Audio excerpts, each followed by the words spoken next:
This is Eric Campbell. You can find me at ericcampbell.com. This is Brian Walker with Image Armor Pretreatment and Inks. Johnny Shell with SGIA. Scott Fresner with T-Biz Network International. And you're listening to Two Regular Guys Podcast Hosted by Terry Combs and Aaron Montgomery. If you're not listening, you're missing out.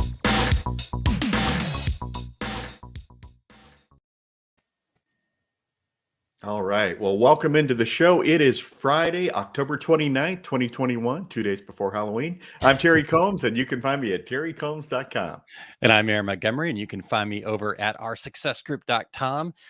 Terry, today we got a recommendation, a suggestion from one of the regulators and said, hey, have you guys ever done a show about DTF? And I said, no, we have not. And I said, but I know a guy. I know the guy, right? The man, the myth, the legend. So we're going to have Todd Downing joining us here in just a moment. And he's going to share with us some of the myths and the realities of DTF printing. It's all the rage, right, Terry? Oh, man, it's all you hear about now. And I'm going to say, 8-10 months ago, I'd never heard of DTF printing. So here we are. Doing a show about it. Definitely. And Todd's been very immersed in it, creates transfers as a service. So we'll talk all about that stuff and really has, done the testing, put in the hours, put in the time, put in the money too. He'll share with us probably when we get a little bit further into the show, but we don't have to. That's right. So we don't have to. Exactly. So we're excited to have Todd on here. The other thing I wanted to mention here, Terry, at the top is how I know when we need to create some new intros. This is not the dad joke, by the way. when you hear someone say I'm with this company and they aren't anymore. Well, there is that part too, but the fact that I'm actually saying everybody's line as we're doing it before they even say it. I mean, like I've got it down. I don't know if these guys are that regular. Right, exactly. You say it exactly right too. So yes, it's time. We got to get back out there. We got to get back out to the shows and stuff, and recorder in hand and digital recorder in hand. Take this card and go stand in the corner, and if you mess up, just start over again. yeah, for sure. All right, well, Terry, share before we get to Todd here, a couple quick news items. We're in Reggie season, so talk to us about that. Absolutely. The Reggie Award nominations are happening now. We've got about 60 nominations so far. So if you'd like to go in and nominate someone or a company, there are 10 categories to nominate in. Go to the number 2, regularguys.com/Reggies. And I'm sure it's up on the screen there. There it is. And the deadline for nominations is November 11th at 5 p.m. Central Time, Center of the Universe time, per Aaron. Yeah. How about you, Aaron? Do you have any news items? Yeah, couple quick, or at least one quick news item, and then we'll say hello to all the regulators checking in. Thanks for looking at all the comments and stuff. So I appreciate everybody being here. But real quick, Graphics Pro Expo Charlotte has kicked off. In fact, it's in full swing by now, I think. Yeah, so it'd be 11 o'clock there. Yep, definitely. Right. Show floor is open, so maybe you're catching this from the show floor, hopefully, and you can report back and let us know how that's going. But it kicks off today. It's, as far as I know, Terry, and if I'm wrong, please let us know. info@tworegularguys.com. This is the last industry trade show of the year that we're aware of. So absolutely, we're on hiatus until late January for Impressions Expo in Long Beach, California. So, man, and Aaron, we would love to hear anybody who's there to give us a little report on the show. And since none of us, you or myself or Eric, will be there, love to hear a little report on how it's going there. Charlotte show, in the past was always a really great show. Yes, it has always traditionally been a good show. I've been there several times, and Charlotte's a fun city as well. So lots to do there. So yeah, they just reading off of their website, so you guys kind of get to an understanding of what's going on. If you haven't been to one of the Graphics Pro shows, is they say come to see new products, learn new techniques, meet industry experts, connect with suppliers, and network with peers at the Graphics Pro Expo. So just wanted to kind of do that commercial style. Yeah, very nice. Not all the industry experts, but some of them. Some connect with some industry expert. No, awesome. All right, well let's take a look at some of the comments. We'll start right here with Jay. He says, breaking news, the regulators really want to know what costumes you will both be wearing for Halloween.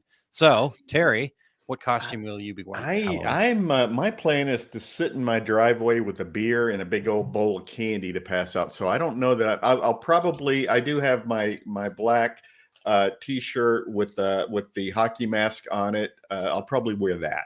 How about Okay. you? All right. That's a good one.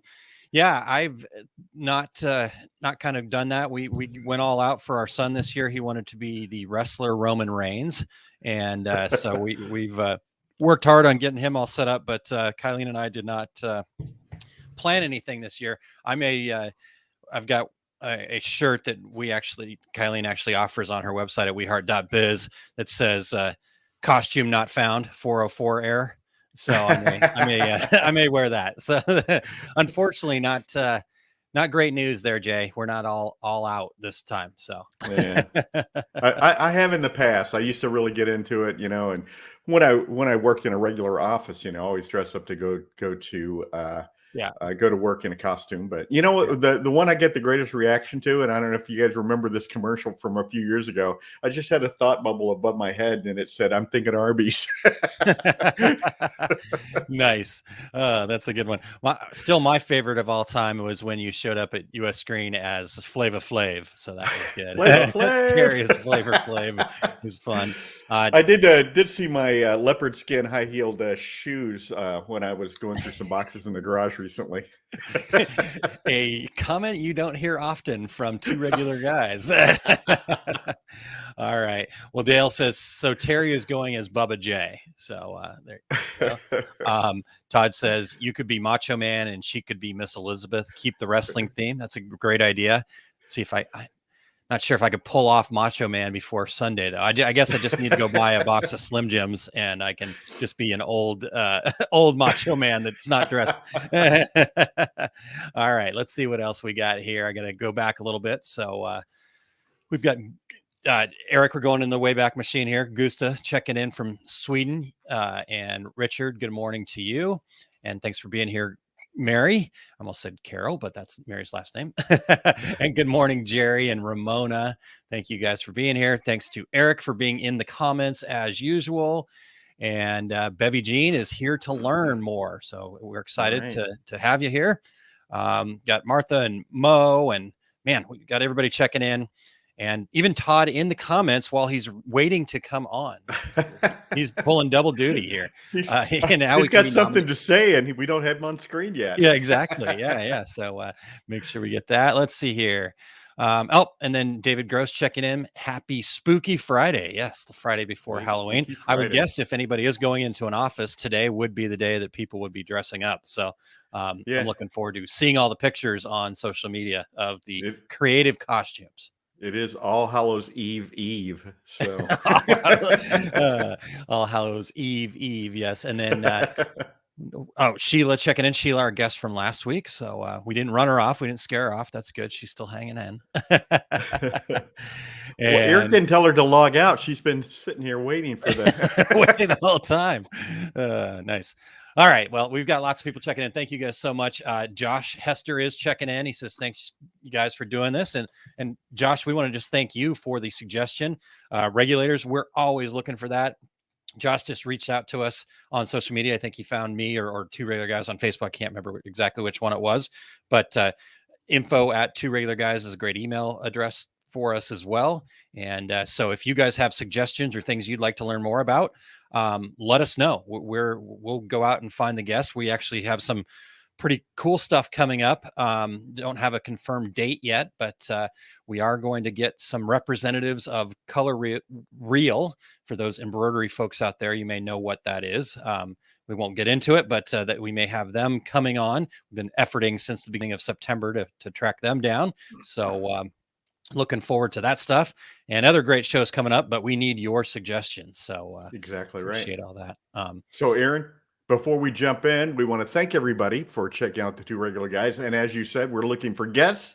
So if you'd like to come on the show or you have a recommendation, you can go to calendly.com/2 regular guys and share your show ideas so that Of course, as always, Eric has it instantly on the screen. And if you are listening to the podcast version of the show, we would appreciate you sharing the two regular guys with all your industry friends right now so they can become regulators too. Have them jump onto Facebook and join us. And we would appreciate you giving us a review. It's really important to us to get reviews out there on Apple Podcasts, Spotify, iHeartRadio, Stitcher, Amazon Podcast, wherever you do your podcast listening. And if you're watching us live right now, please join in. And I'm sure that Todd would be happy to answer your questions. And we're just about ready to kick this off. Yeah, definitely. And I was giggling while you started there, Terry, because Letty's comment here, she said, "Woo, I made it. I like dad jokes because that's how I roll." EYE roll. Nice. Wow, that's a good one. Yeah. And just for those of you that are regular listeners here, you may notice that we're a little out of order. We are not going to miss the dad joke, so no worries about that. Stay tuned. We actually are going to turn the dad joke over to Todd this week because Todd is a dad of, I think, about 25 or 30. I can't remember the number. No, he's got wonderful kids and some wonderful dad jokes. So we said, you know what? Todd's here. Let's get a dad joke from Todd. So we're excited. Well, you know, Aaron, I when I was putting this outline together last week, I remember sending a message saying, I'm assuming that Todd will be doing the dad joke this week. Yep, exactly. So, yes, we're excited. Todd's got a good one ready for us. So be ready. But real quick, let's hear a word from our success group about a webinar that's out in limited time. It's going to be coming down here relatively soon. So check this out. Hi, small business owners. Our Success Group has just released a new webinar that will really help you set up the right foundation for success. A good foundation is so important because it helps us make better decisions when faced with a challenge, create more profit, and get your time back. Sign up for the 30-minute on-demand webinar, 5 proven foundations every small business needs at oursuccessgroup.com/proven. You will learn what foundations you need to focus on to grow your business.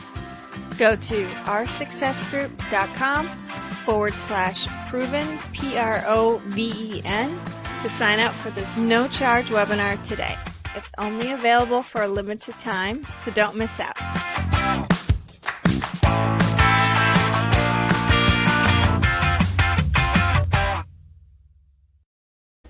Boom. All right. Well, check that out. I've got to work on those abrupt stops, but that's okay. It's fun. So oursuccessgroup.com/proven. Check that out. All right, Terry, I know people are jonesing for that dad joke, so let's get Todd in here. We want to welcome to the show Todd Downing from Fat Dad Custom Wholesale and our Success Group. Starting with a simple vinyl decal business in 2007, his business has grown to include eco-solvent printing, HTV, transfers, team sales, and now DTF transfer printing. He is also an online community mentor that strives to help others see how to move their businesses forward in a realistic fashion. Welcome into the show, Todd. How are you doing today? My man, what's going on today? He is here. He is ready. Well, Todd, come on. It's dad joke time. Let's not waste any more time. The floor is yours. All right, I'm gonna kill this one. I'm telling you. All right. So, what do you call a naughty lamb dressed up like a skeleton for Halloween? I do not know. Mad to the bone. Oh, it's even Halloween themed. I love it. All right. And now that song is in my head. Bad to the bone. Yes. All right. Well, there you go, folks. Dad joke. We can call it a show. Are we? No. Okay. Terry, I guess let's keep it going. hey, Todd, as I was mentioning, 8-10 months ago, I'd never even heard of DTF printing. So start us off by talking about your journey into DTF. When did it start? What's the process been like for you? Well, prior to last summer, DTF had a completely different meaning to me, and so hearing this, I'm like, what the hell is everybody talking about? Let's see what we can dive into this. And I heard it called both direct to film printing and direct transfer printing. There was a lot of information flowing out there. It was this new technology where people were printing full color transfers in-house with converted printers. Now, after a few months of researching, I found a U.S. company that I was happy with because let me tell you, if you're looking into getting into DTF printing, there's a lot of shady stuff going on out there because it is so new. There was a lot of people getting taken advantage of. There was a lot of bad equipment, a lot of bad ink, a lot of bad film. There's just a lot of bad things out there. So you really need to do your research on this. So I found a U.S. company I was happy with. I placed my order for printer and supplies and said, okay, let's see what we can do. So it took me a good 3 months and easily over $1,000 in supplies to learn each step of the process because it's different. You print and then you got to print and then you got to cure and then you're trying to get your settings right. There's a lot that goes into it. And so it was a good 3 months before I felt real comfortable and confident in that final product that we were producing. Yeah. Yeah.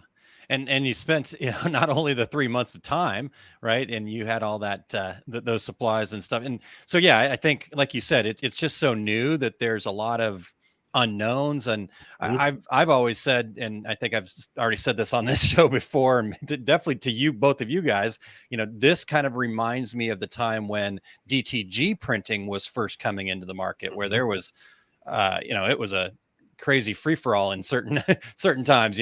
I mean, the stuff that was out there is like, oh my goodness, people really are doing this. You remember that, Terry? Oh heck yeah. And I remember Scott handing white ink to Wade Rowan, who was one of our techs at US Screen, saying, hey, see if you can make this work. And he went into the laboratory. Yes. Yeah. So white ink has always been the dearth of these digital printing deals, and we can get into a little bit more of that later. So a couple of quick comments from the regulators here.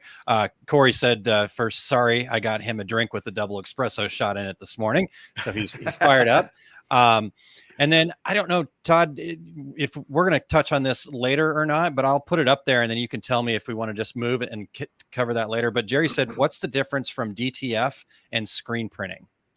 Yeah, we can talk about that now. Okay. Let's hit that then first. Yeah, easily. The easiest thing is one's using screen print ink and one's using, not screen print ink.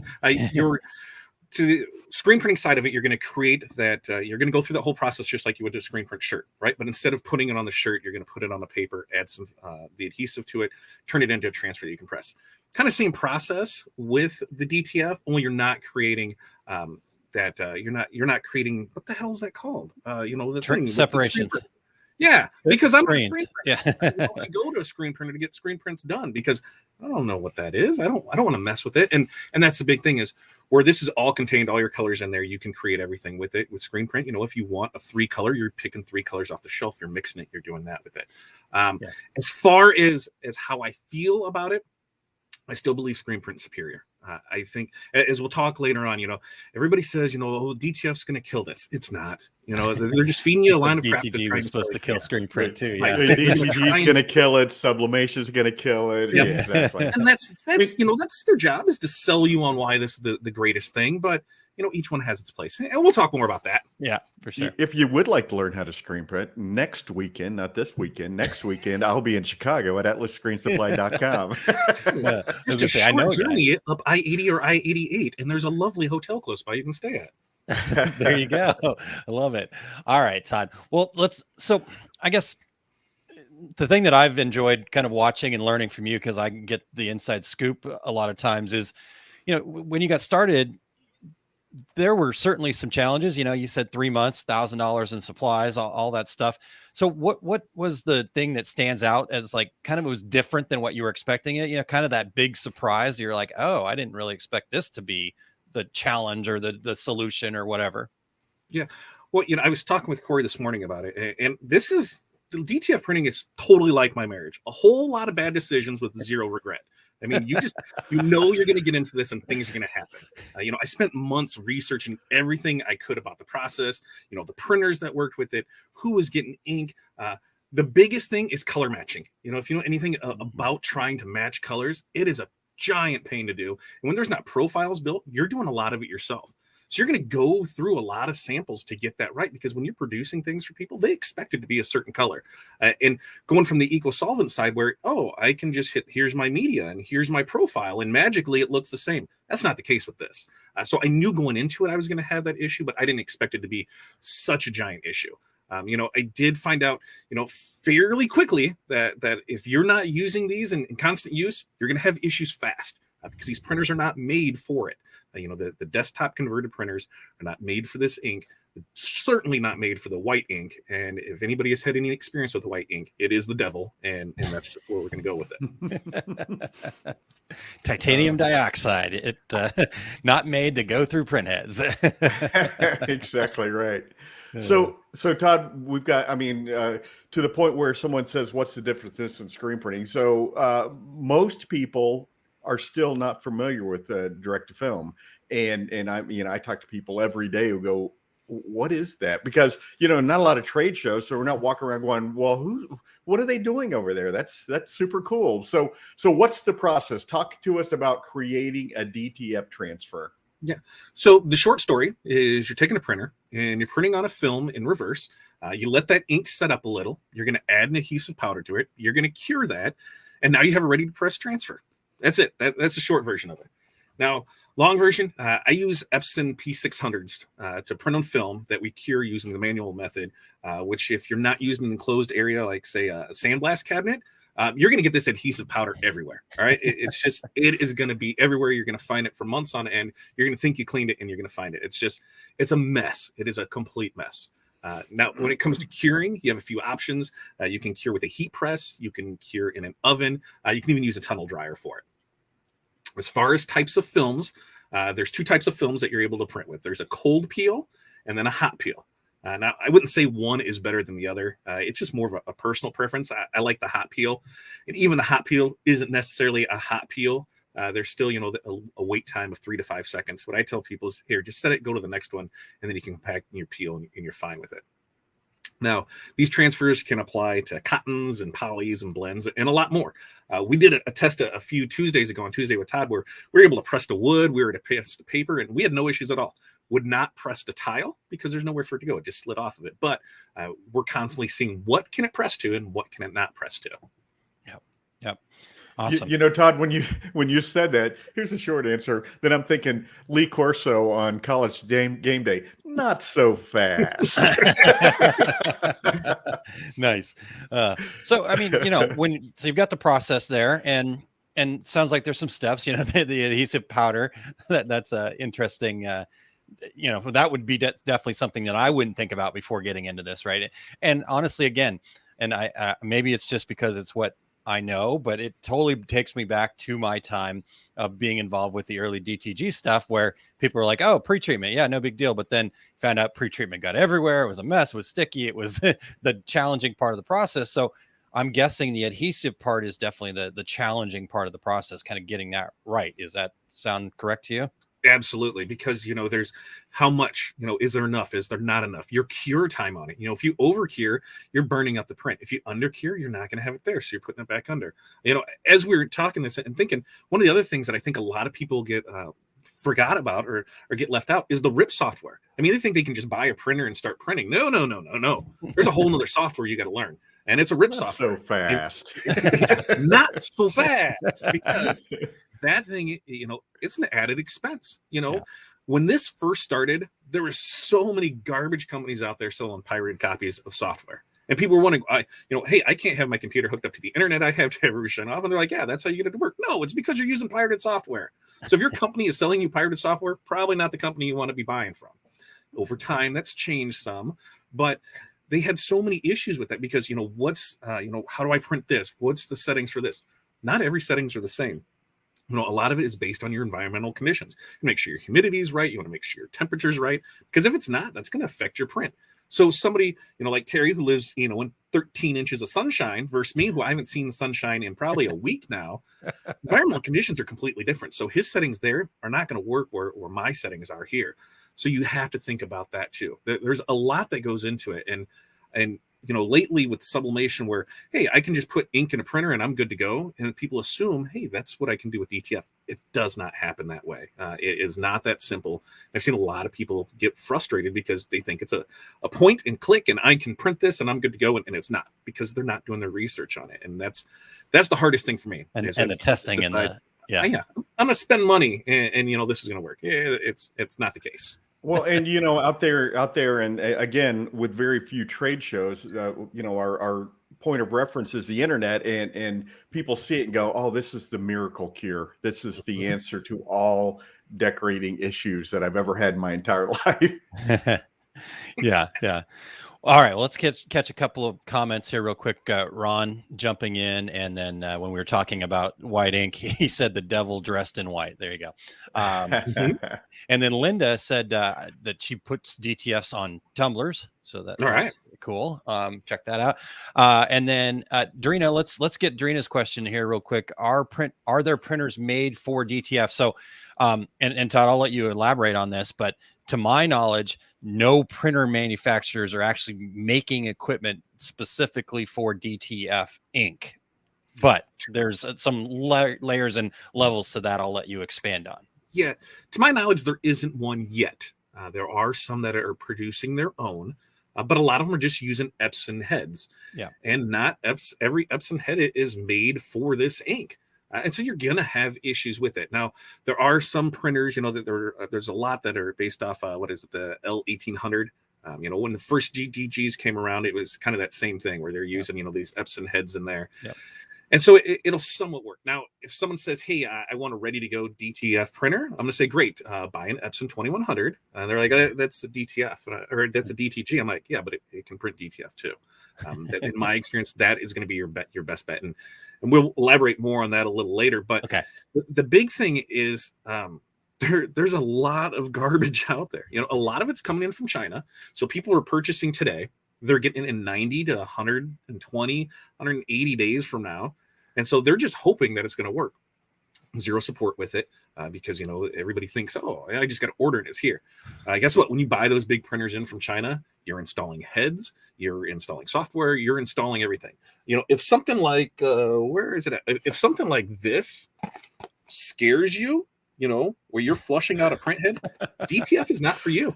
I thought that was part of your Halloween costume. I know, it should be.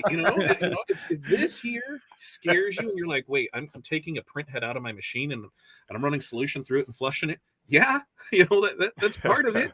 If you're not prepared to take your machine down to the bare frame and rebuild it, it's just not for you. There are some printers that are coming on more that are specifically geared towards DTF printing. And that's what they're being pushed as. But as far as, yes, this is how we're going to do it. And this is the one that it is. There's few and far between right now. But every day it's changing. There's a constant flow of new equipment being released to the market. One of the big issues I'm seeing is you're seeing people, this is the printer that we're going to do. All right. There's a little $5,000 one, dual head one, 15-inch printer. But they've been pre-selling it now for 3 months, and it's not supposed to come out until the end of November, early December. Now, that's saying it even gets here on time. So that's it's in cargo ship number 87 in line off the coast of Long Beach. Absolutely. And stuff like that scares me because how are you buying something that nobody's used yet? Where are you getting that information that, yep, this is what you should be dropping your money on?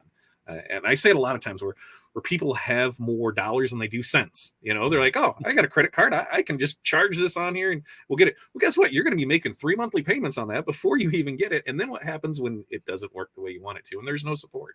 You got to really think about these things before making investments in equipment like this. Yeah. Awesome. Great advice there, Todd. Thank you. One more regulator question, and then we'll get to actually another regular question that came in earlier. But Jay in the comments right now says, what about the liquid adhesive DTF printer on the market? Is that as equally frustrating as powder? Do you know anything about that one, Todd? I've never heard of it, actually. Yeah. So here's my take on it. One, it's $30,000. Okay. So it's $30,000, and as far as I know, there's less than 5 in operation in the country right now. That's a big investment on something where you're going to be squirting adhesive through a print head, right? And let's talk that this is only one supplier of it. So what happens when they decide, oh, yeah, we're the sole provider of this. We're going to go ahead and take our prices up. You can't do anything about it because that's the only thing that'll work with it. The process, there's instead of at the end, when we add the powder to it, what they have is I believe that there's 2 different versions, but most of them are doing that second pass with the adhesive over it. So it's letting it cure almost like a DTG where it's doing the white and then it's coming back and then it's doing the color. Same process. You're doing the color and then it's coming back and it's doing the adhesive over it. I can't say if it's going to be the greatest thing ever. I can't say how well it's going to work. There's not a lot out there yet. Should it take the frustration out of it? Yes. One of the issues that I have heard is that you can't stack your transfers because now you have an adhesive on it. So now if I put that next one on it, what's happened? It's sticking it there. So if you're doing in-house, then great, you're able to do it. If you're looking to provide transfers, I don't think it's going to be the greatest product out there. That's right. I have to send you 27 envelopes. Yeah, 27 envelopes. And you could try, where you can put the parchment paper between it, to try to keep those from sticking. There's things that you could try. I just haven't seen enough information on it. And if it works, it's going to be great. I'm still leery about only being able to buy a product from a singular source, because if they're out, you can't get it anywhere else. If they raise their prices, you're just stuck with it. Or if it doesn't work, this number is no longer in service. Absolutely. And you're not talking just a couple $100, a couple thousand. You're talking $30,000 for it. And so it's a big investment to make. And so if you have the capital to say, hey, I don't mind losing $30,000 for a machine, and I don't mind losing another $30,000 in time, supplies, support, everything with that. So if you've got $60K just rolling around and you want to look for something to do, go for it. If you don't, I'd strongly wait and to see how it plays out. Yeah. I was just talking to someone a couple of days ago about the next trade show, and I'm figuring Long Beach, there's going to be a dozen companies you've never heard of who are going to be trying to sell you on their technology for this. And it's gonna range from $2,500, like you said, to $30,000. And you're gonna be like, I don't know which one is the right one. Yeah. Well, Kessa says we're supposed to be putting a down payment on the liquid adhesive printer this afternoon. This makes me a little nervous. So, but like Jay said, thanks for the honest feedback. I think it's important to look at all these things. This again, going back to my DTG days, I'm just going to keep riding that. And Terry, you help me out here. But this kind of reminds me of like when the Cornette showed up on the market, and they were talking about printing the pre-treat inside the machine, right? As part of the price that. And again, at that point, I was kind of phasing myself out of the DTG. I was moving on to other things. But the thought there, again, okay, good in theory, but let's see it work first, right? Do you want to be the guinea pig or not? Well, and of course, we're all sitting there going, wait a minute. It has binders in it, so it's like glue. And it's 95% salt water. That's what pre-treat is, everybody. Let's see. Let's put some salt water inside of our metal machine. and what salt water causes metal to do? It causes it to rust. And so I think that we were, by the way, correct in that thought, because I know that over time that those issues have arisen, even when you pay $250,000, $500,000, $600,000 for a DTG printer. So yeah, and so possibly same thing here. It's newer technology. It's coming around. Because all of these things that Todd's talking about are things that happened in the DTG space until it was like the Wild West, right? Yeah.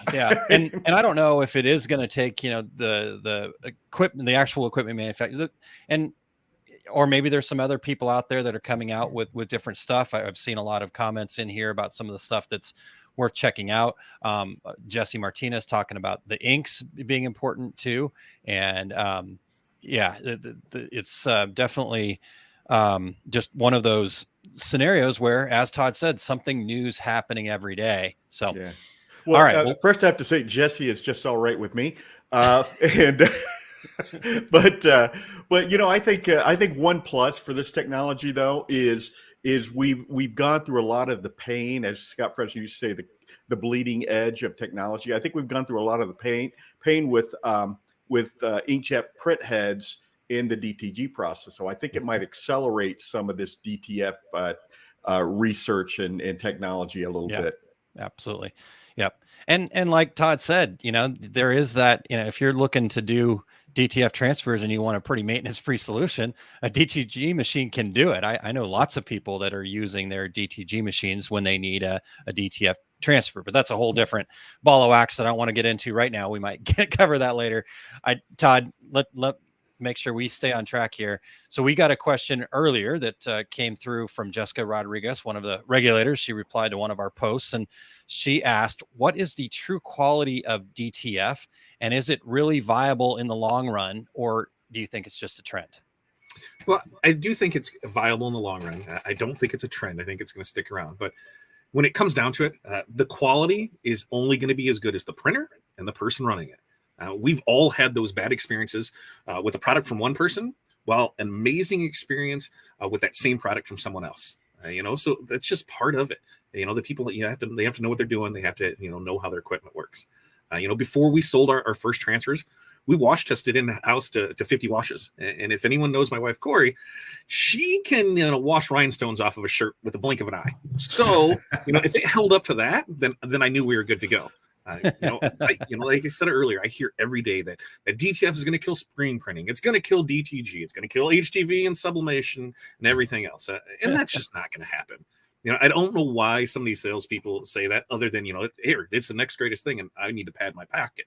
I heard from somebody else that, they're selling $100,000 in equipment a month now.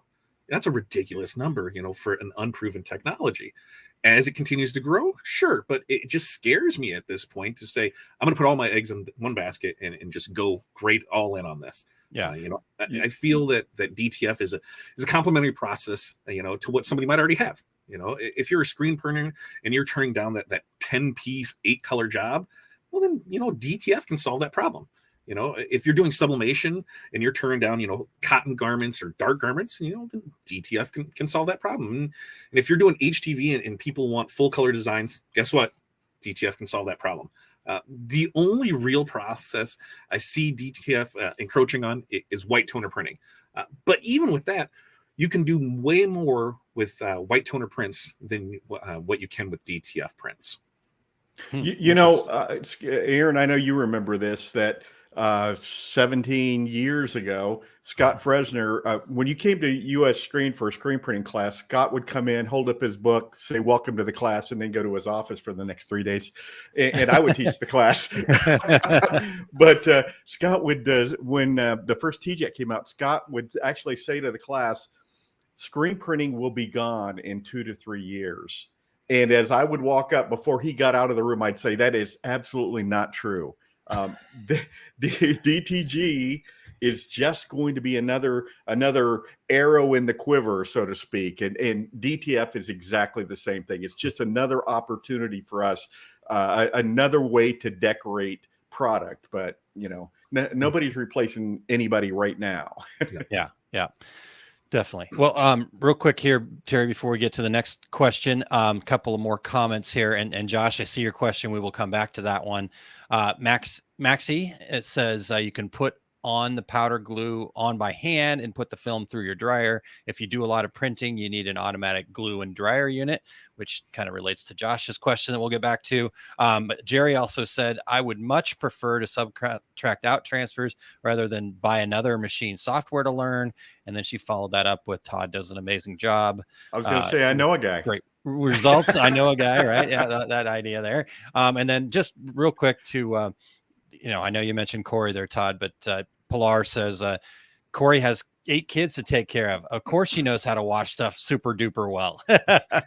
She's washing the whole team's worth of laundry. Right? Yeah, exactly. Well, Todd, Todd, Jessica had another question as well. She said, what is the true cost of upkeep of a DTF machine? These are all great questions. Yeah. Well, I would say, that you need to factor in, on average, an hour of time a day. So whatever it costs you to run your shop an hour, like ours is $125 an hour. Guess what? That's what our cost of upkeep is a day. Now that's not saying that it's going to take an hour every day, but there will be days that you run into issues and you'll spend an entire day fixing a problem. That's just part of this process. You have to know it. Like I said, if you're not prepared to take your machine down to that frame and rebuild it, DTF is not for you. I just ran into this. We've got a pair of 600s and I've got parts machines. People sell printers that are broken, and guess what? There's a lot of good parts in there. And so, hey, I'm going to bring those in. And I had a sensor that was on the bottom of the print head of the carriage, which meant I had to take everything apart and go at it from the bottom. Well, they said, in the manual that you had to take everything apart, pull the rail system out, pull the carriage off. But I looked and I could see that there was a hole just big enough where I can move stuff over and get that part out without it. It saved me probably a good 2 hours in time in it. But you have to be prepared for these things, because if you're not, you're just going to have a dead printer. And the longer you let it sit there, the worse it's going to get. So to stop that, you need to have a good, consistent maintenance schedule, and you need to be printing at least every other day. And you also need to know that things like print heads, they're consumables, folks. They're not going to last forever. You know, a lot of times I've seen where people buy these printers, DTG, EcoSolvents, and they're thinking, okay, I don't have to do anything. No, you still do. And that thing has a limited lifespan on it, and you need to be prepared when it goes out. And you know, a print head, some of these can cost as much as the machine. So, hey, what are you going to do? You know, are you going to buy a new machine? You're going to buy a new printer. These are all things to think of when you're like, yep, DTF is for me. You need to know that when you purchase these, a lot of companies aren't offering refunds, and they're not offering warranties on converted printers. The other thing is the warranty that they're offering, it may not cover the print head or the ink delivery system. You know, these things build up ink, and you're going to have head strikes. And guess what happens? It's going to get worse. And then the printer's going to quit firing, and you're going to be stuck. Yeah. So you need to keep supplies on hand, which was one of the reasons that I went with a U.S. company, because a lot of the things are on hand. Now, right now it is tight because we know that there's a supply chain issues, which is why I want to not buy something that I can only get things from one person from. You know, if I have a problem with this, you know, it's an Epson printer. I can find another Epson printer. I can find a head from a different source. Films, inks. Inks are the one things that I try and stay super consistent with. I've only tried one other one, and it was a horrible experiment, worst thing I ever did. And so, hey, stay consistent with it. But it works with that. Films and powders, I've tried different ones, and kind of the same thing. One profile works great on this film and does not work great on this other film. So that consistency is key with it. You're going to find out that what works for you in your system. Yeah. Awesome. I really think if you want to get into this DTF game, you need to put that credit card away. You know, spend a good amount of time researching, asking questions, see the thing in product, talk to the people that have it, ask those questions, because, you know, anytime you ask a dealer or anybody selling it how this works is the greatest thing ever. All you do is press play. The video they send you, salespeople. Yeah. Have you ever noticed the videos that they send out are perfect every time? There's never an issue. It's like magic, man. I mean, it is great. That is not the case. You know, there's plenty of times where things just don't come out right. You know, that you could have, these are very temperamental machines. You know, on a desktop one, if you don't have your exit tray just perfect, it's going to cause the paper or the film just kind of curve a little, bump up, and then guess what happens? Your head hits it. So it's just dragging along it. So you need to make sure that everything is perfect with it. Yeah. You know, there's a lot of frustration that goes in this. And so if you're expecting to buy something and, yep, I'm going to hook it up, I'm going to hit print, and it's going to work perfect, you are going to be in for a long day, and it is not going to be fun.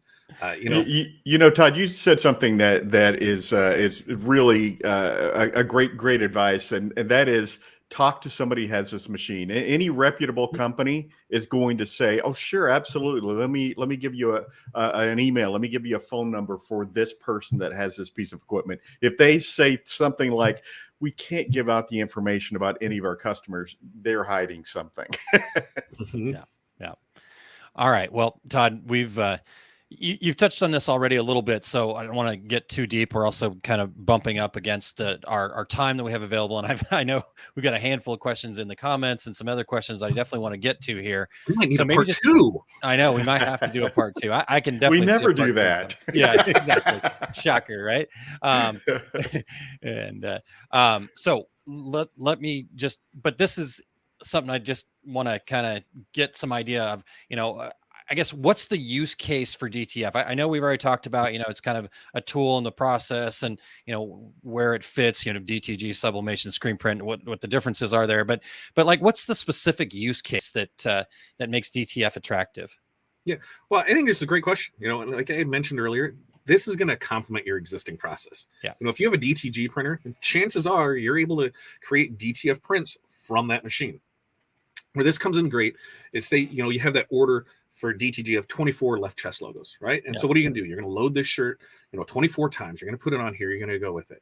Well, you can put this on a transfer, and, you know, depending on the sheet of your bed, you can get, you know, 12 on it. So then you're only running that twice. You can cut them apart and press it. So you're going to save time. Yeah. So the other thing is you're not limited to just that one, that type of fabric. You can use whatever you want. So DTG is really going to, or the DTG printer, now becomes a more versatile tool for you. So, hey, I can't do poly because I have the DTG. Yeah, you can make a transfer out of it and you're able to use it for it. Yeah. As far as sublimation, hey, guess what? Darks and cottons, and I don't care what anybody tells you, you cannot sublimate on cotton and darks. I don't care. Anything else you're putting They're on, just calling it that. It is not right. It is not real. It's science, right? Good. It's science. Science. Right. It's science. It's not possible. Exactly. You are putting it on something else. You're putting it on another substrate and applying it to that. So you're not doing it. That frustrates me so much when people ask that. It's just like, it's not happening. And then the other thing is, I feel like, screen printing is always going to be king. Due to the speed and cost effectiveness of the process, DTF is going to, complement that for those low run multiple color orders that just don't make sense for a screen printer to set up and do. Yeah. Todd, and when you talk about doing those left chests and cutting them apart, my feeling is that for DTG operators that want to print on hats, and right now you're kind of limited to that dad hat, that soft front hat. I think that direct printing on hats for DTG printers is going to go out the window, because with this process, you can buy a hat heat press and basically do any kind of hat. So I think that's going to be a big usage for DTG operators.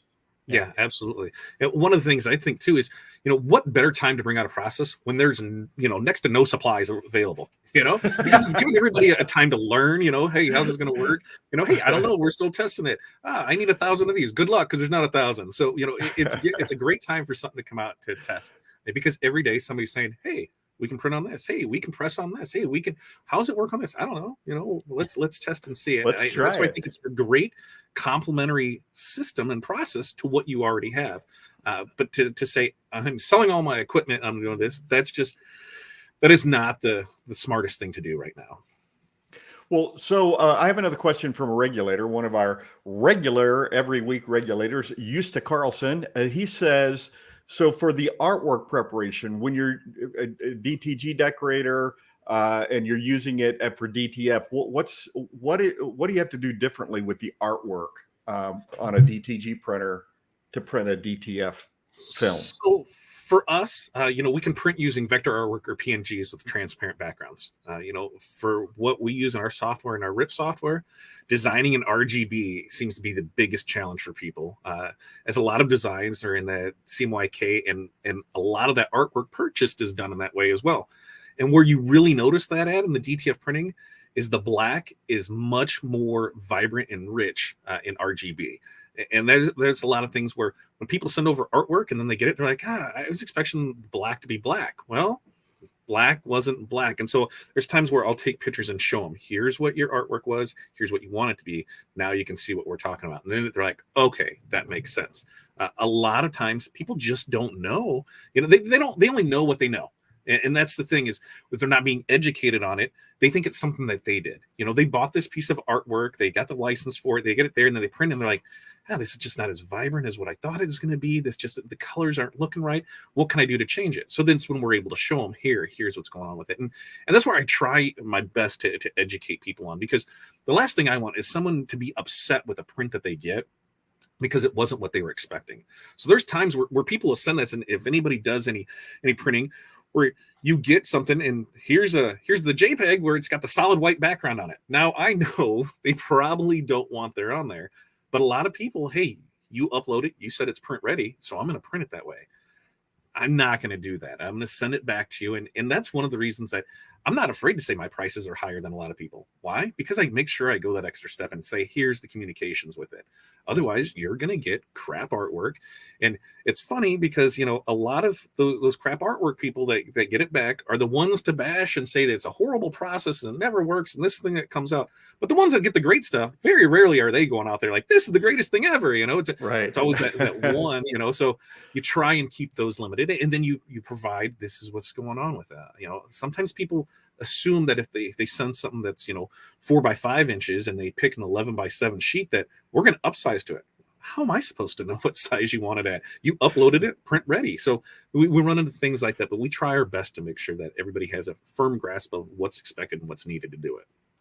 I'm sorry, I know we're running short on time, but I have to say, I was talking to a gentleman once who was buying a DTG printer from one of the companies that repurposes print heads to do DTG, and he told me, well, this company told me that I could take a 72 DPI file and this printer will fix it.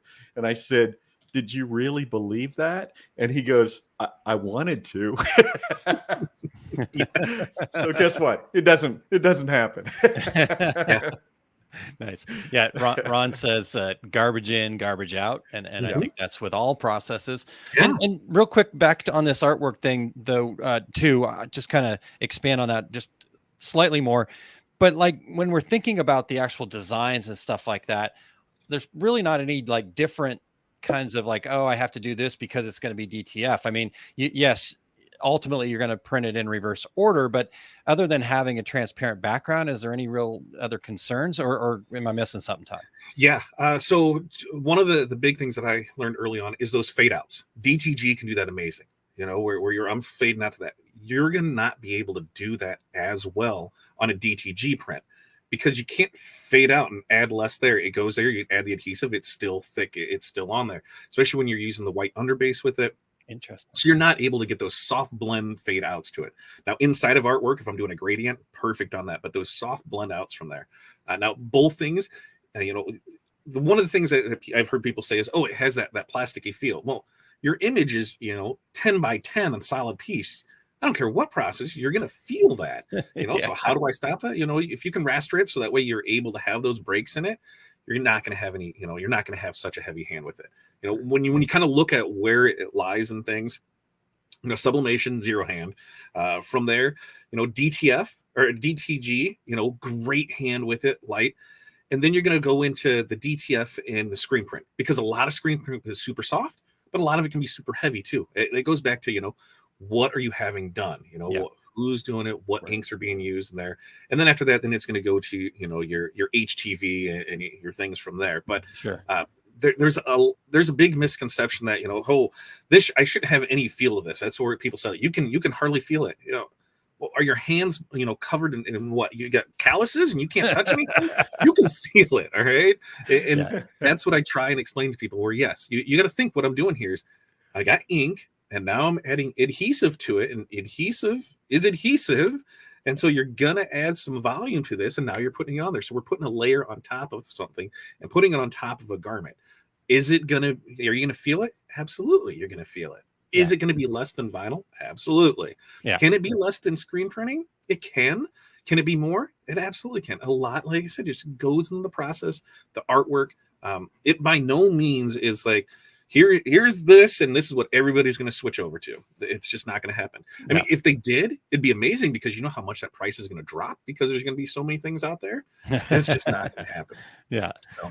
So Yusa asks, kind of follow up here, is Halftone working on DTF? So, but what you're describing, like you said, it is that edge, that kind of vignetted edge where it goes real soft. It makes a ton of sense because that adhesive needs something to stick to then transfer that ink. And so that adhesive is much, much bigger, and going from there. So Maxie says, Todd nailed it. Machines on the market right now need a lot of maintenance. The price of the Chinese machines are way too high.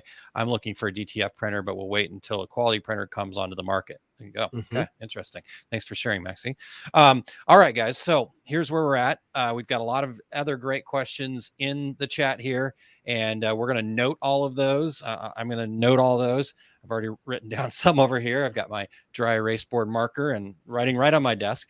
And so, and then we also have some other questions that we had for Todd, but because of the time, as we do here on Two Regular Guys, part 2, right? So we in the chat here asked Todd if he was good to come back and do part 2, as always, very gracious and willing to do that for us. So look for part 2 of this conversation on the 19th of November. So we got about 3-4 weeks or so.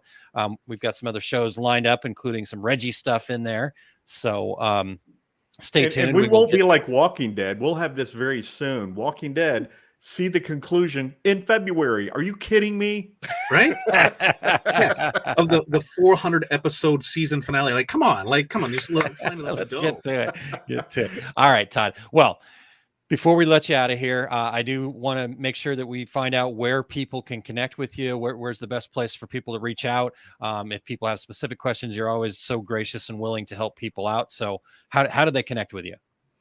Pretty much anywhere online. They can find us at OSG Business Basics. We'll get us to our private Facebook group. You can get us a hold of us at oursuccessgroup.com. You can get a hold of me at fatdadwholesale.com, fatdadcustomdesign.com. You can find me anywhere. And I'm pretty... I'll be honest with you. There's a lot of bad stuff out there, and I won't bash anybody in a public forum because you always have that chance to make things better. Just like the company that has the $30,000 printer that it has the adhesive in it. I don't know if it's good or not, but from what I hear, it could be. So ask me. I'll be dead honest with you there. Everything that I've went through on it. There's some places that had really bad experiences with. And the biggest thing, do your research. That's all you have to do before you pull out that credit card. Just do your research and know that this is not going to be the end all be all. And like I said, if you're not prepared to take your machine down to the frame and rebuild it from the ground up, this is not the process for you to do. Yeah. Yeah. And in the meantime, if you want to give it a try, reach out to Todd. There you go. You can do that. Yeah. Then Yes, exactly. Todd he's been through it, so he can get you some transfers. I've used them. They're fantastic. And then Jerry says, thank you for your honesty, Todd. Yeah. Appreciate that. And I think that's what people are loving here, that we're doing that. And then speaking of, bashing people, not necessarily actually speaking of that, but I'm sure the two regular guys will get some hate mail pretty soon because Kessa said, I just messaged my rep about that $30,000 printer. I'll keep you posted. So, hey. And it could turn out to be the greatest thing. My big fear about it is there's only one producer of it. And that goes for anything. If I could only buy a car from one person, I couldn't get parts for service from it from anywhere else, I'd be scared about that. Now, from their supply chain, from what I have heard, they're only selling it to people. They're only getting distributors that have techs that can go out and service it. So in my mind, that's a great thing, because they're only giving it to people that have it, that can provide that support. They're building things here in the U.S. They're importing, just like everybody else, but they're adding their finishing touches on it here. They're going to carry supplies. They're going to carry ink. But my biggest thing is only having that one source of it. But from everything up to this point, hey, they've got a supply chain down. They're here. They're getting with reputable distributors that can provide support. Because even if your printer, it doesn't matter who it is, if it's the biggest piece of crap there is and it's always broke down, but if I have a service tech that can come out and help me out with it, or I can get on the phone with and talk to in my time zone, not, in the middle of the night time zone, then it's going to be a worthwhile investment. If they're standing behind it, then you can't complain about it. If I've got a warranty and they're helping me through it, it may break down, but if they're helping you fix it along the way, hey, you just have to know going into this, you don't know what you don't know. And that's why you need to research. Yeah. Totally. All right. Well, Kessa said, no hate mail. I'm your biggest fan. Kessa, I was totally joking. We do know that, and we appreciate you being a regulator and pumping those brakes. Yeah, I'd love to know that too about their stacking transfers, because that's what I was told is they're not going to be able to. That because of that adhesive, it's just going to stick. And that's where in my thought process, I'm like, well, if you use parchment paper or something there, it's going to keep that from sticking to it. So maybe that's the solution to it. But when I saw the price tag, when I saw it was only available at one person, then I saw that there was less than a handful in service in the country. Not my cup of tea yet. Yep, totally. No, so totally joking. And that's what we're here for. That's what the two regular guys are all about. Whether or not we have sponsors or whatnot, we're always going to tell you like it is, at least from our perspectives. And we always encourage our guests to do the same, as Todd has here. So very much appreciate that. And we're all about raising the tide. I almost wore my Rising Tide shirt today, but I chose this one instead, the Empower one. So, all right. Excellent. Terry, anything else? No, only that I can't believe we didn't describe the dad joke as the fat dad joke. Next time. Well, yeah, we do have the 19th. So tune back in on November 19th to catch Todd. And then obviously tune back in every Friday at 11 a.m. Eastern or Center of the Universe time at 10 a.m.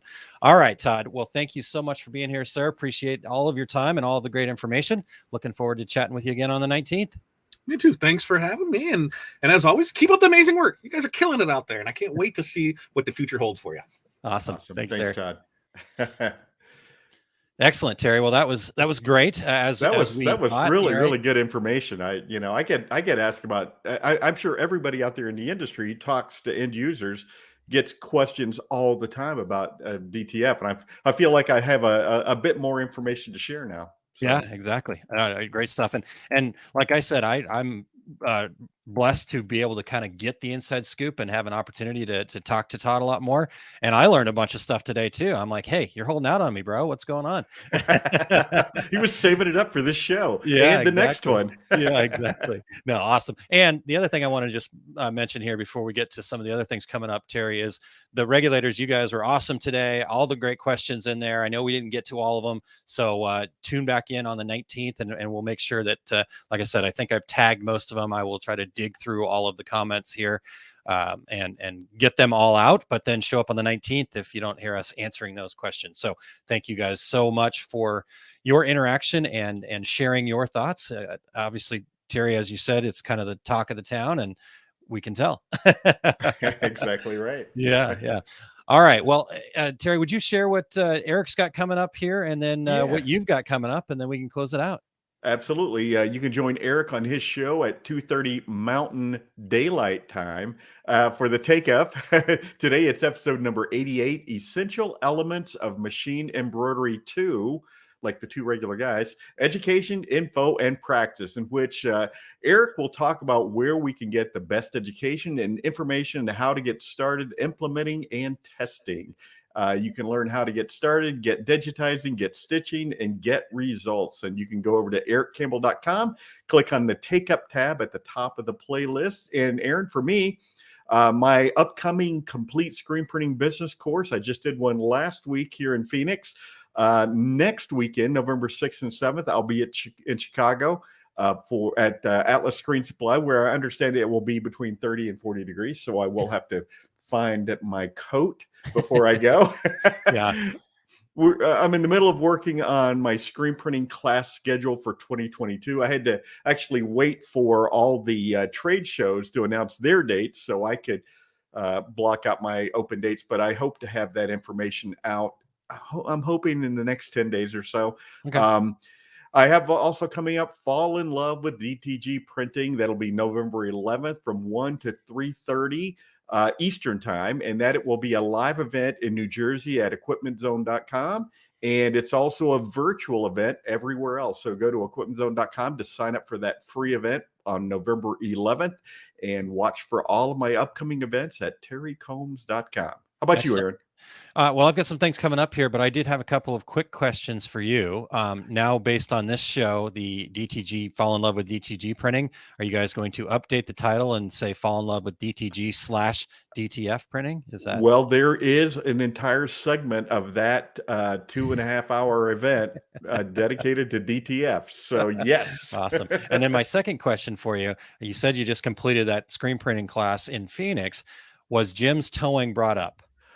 It was indeed. Jim's Towing Service phone number on the back. Absolutely. Okay. Will Jim's Towing be brought up in Chicago? Aaron, let me say a quick thing about people looking for education. I had people here in Phoenix, had a couple of folks fly in from Nebraska. I had a gentleman fly in from Queens, New York. So people are out there hungry for education. So, let's fingers crossed that all the trade shows are back in full force in 2022. Yeah. All right. Well, I was trying to be funny, but yes, like you said, people coming from across the country to get this knowledge and information from somebody that's been doing it for a long time and knows what the heck he's talking about, actually been in the trenches. So, all right, Terry. Well, for me, Unlocking Your Potential workshop, the next opportunity for that is November 20th. The day after we have Todd back on here. So, and that'll be that Saturday at 12 p.m. Eastern, 11 a.m. Central, 10 a.m. Mountain, or 9 a.m. Pacific time, wherever you're at. It's virtual opportunity. So this is an opportunity to identify and start removing any internal blocks that are keeping you from the success that you deserve. So check that out. It's a 60-minute workshop educational experience, whatever you want to call it, opportunity to unlock your potential. And something that I really enjoy doing. It's such a powerful tool that my wife and I have just decided that we're going to go all in on making sure that we get that out there, and we do it once a month just to give everybody an opportunity to go through that experience.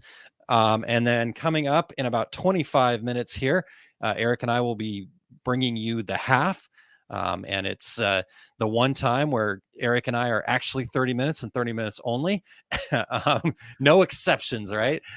So it's a lot of fun. It's just an opportunity to really interact, and we don't have a format or an outline or anything like that. We just wing it, right? We just go for it and have a blast. So if you want to get over there and you know, a lot of times it is kind of the post Two Regular Guys conversation, you know, so bringing topics. So I'm sure DTF will come up, and that's cool. I was just going to say, get into that. You know, what knowledge I have, you know, you just heard every bit of knowledge that I had gotten plus more from Todd. So we'll do our best, but whatever you guys want to talk about, you can catch that at liveosg.com. Which takes you to the OSG's, our Success Group's YouTube channel.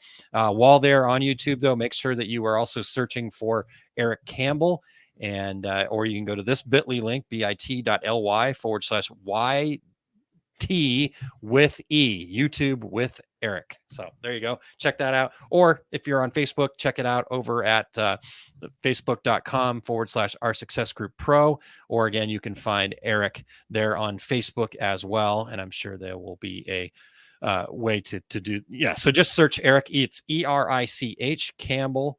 And that way you can find him and make sure that you're subscribed, liked, loved, smash the button, whatever you need to do to make sure that you're following everything that Eric does. Because, as Terry mentioned, he also has the take up, which is super valuable. All right, Terry. Absolutely. Well, I think we've done it. I think we've come to the close of another show. We want to thank Todd for his time, and also pre-thank Todd for his additional time he's going to be giving us. I'm really excited to talk to Todd and have that opportunity to chat about this some more. I think it's funny that early in the conversation, we were talking about doing this as a two-parter and joking, and here we are. So we want to thank our show producer, Eric Campbell, for keeping the mics on and the wheels turning. And, you know, Aaron, Eric is in Mountain Daylight Time, and I'm in Mountain Standard Time. But when Daylight Savings Time ends, Eric and I will be in the same time, which apparently makes him kind of uncomfortable. So could be. I don't know. I mean, anytime we get that speech, it makes us all uncomfortable, Terry. So it's okay. No, I appreciate you keeping us all on track of the time and how daylight savings time works. For a guy that lives in a place that just decides to avoid daylight savings time, you sure know a lot about it. I do. I have to know about it because nobody ever knows what time it is here. That's a good point. Valid point. All right. Well, next week, our guest, Terry, we have two very, very special guests joining us. I know. It will be us, right? It will be Exactly. Terry and I are going to be bringing you a show next week, just kind of getting back to the basics, talking about some how-tos of where do I start? Where do I start a business? And how do we kind of, you know, again, even if you've been in business for a long time or have a nice solid business, talking about the foundation and just kind of getting back to the basics. Where do I start? We think is always a good topic. So I'm excited to chat with Terry about that. And I'm sure we'll have some fun too, Terry. Absolutely, as we always do. Until then, I'm Terry Combs. He's Aaron Montgomery. And we are the Two Regular Guys. Here we go. We're out. Awesome. Thank you for listening to Two Regular Guys. Check out our website at tworegularguys.com. That's the number 2, regularguys.com. You can also interact with us over at our Facebook page, facebook.com/tworegularguys, or send us a tweet, twitter.com/tworegularguys. And we have a YouTube page. You can find all that from our website, tworegularguys.com. Thanks for tuning in, and we look forward to spending some time with you again next week.